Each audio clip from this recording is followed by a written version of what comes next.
Police శాఖలో 1200 కోట్లతో అభివృద్ది కార్యక్రమాలు చేపడుతున్నామని హోంమంత్రి వంగలపూడి అనిత చెప్పారు. పోలీస్ హౌసింగ్ కార్పొరేషన్ చైర్మన్ గా శివ శ్రీనివాసరావు బాధ్యతల స్వీకరణ కార్యక్రమంలో అనిత సహా జనసేన ఎమ్మెల్యేలు పాల్గొన్నారు. ఏలూరు జిల్లా ఆగిరిపల్లి వద్ద 300 కోట్లతో పోలీస్ అకాడమీ నిర్మిస్తున్నామని అనిత చెప్పారు. 179 కోట్లతో పోలీస్ స్టేషన్లు నిర్మిస్తున్నట్లు వెల్లడించారు. తాను పోలీస్ అవ్వాలని అనుకున్న అప్పట్లో సాధ్యం కాలేదని, ఇప్పుడు ఆ శాఖలో చైర్మన్ హోదాలో పనిచేయడం సంతోషంగా ఉందని శివ శ్రీనివాసరావు వ్యాఖ్యానించారు. 17 నెలల కాలంలో దగ్గర 170 కోట్ల రూపాయలు పెట్టి పోలీస్ హౌసింగ్ కార్పొరేషన్ వాళ్ళు కూడా ఈరోజు కన్స్ట్రక్షన్స్ కూడా చేయడం జరిగింది. ఆ కమింగ్ జూన్ గ్రేహౌండ్స్ కి సంబంధించి ఈ రోజు మనం కన్స్ట్రక్షన్ చేయాల్సిన అవసరం ఉంది.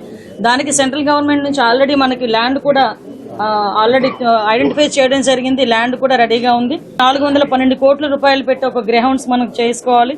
ఈ రోజు వరకు మనకి ఏపీ పోలీస్ అకాడమీ లేదు. మనకి ఏలూరు డిస్ట్రిక్ట్ లో అగిరిపల్లి దగ్గర ఒక ల్యాండ్ కూడా చూడటం జరిగింది. దానికి ఒక 300 కోట్ల రూపాయలు డైరెక్ట్ గా సెంట్రల్ గవర్నమెంట్ ఫండ్ పెట్టుకుని మనం ఈ రోజు అది కూడా కన్స్ట్రక్షన్ చేసుకోవడం రెడీగా ఉన్నాం. ఈ రోజు పోలీస్ హౌసింగ్ కార్పొరేషన్ చేతిలో దగ్గర 1000 కోట్ల ప్రపోజల్స్ రెడీగా ఉన్నాయి.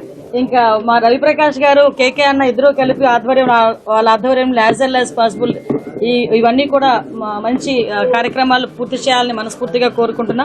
2014 తర్వాత number of construction DGP office కానీ, టెక్ పార్క్ కానీ, తర్వాత కొన్ని యూనివర్సిటీస్ కానీ, పోలీస్ స్టేషన్స్ కానీ ఇవన్నీ కూడా కన్స్ట్రక్షన్ చేశారు. 5 years గ్యాప్ తర్వాత ఏంటంటే మధ్యలో ఎక్కడ కూడా డెవలప్మెంట్స్ అనేవి జరగలేదు. ఇప్పుడు మళ్ళా కూటమి ప్రభుత్వం వచ్చింది కాబట్టి రాబోయే రోజుల్లో సుమారు దగ్గర 1200 కోట్ల దాకా వర్క్స్ రెడీగా ఉన్నాయి. డెఫినెట్ గా నేను అనుకుంటూ టార్గెట్ 2 సంవత్సరాలు పూర్తి చేస్తానని మీ యొక్క సహకారం కూడా కావాలని చెప్పేసి మీ అందరి సమక్షాన కోరుకుంటున్నాను.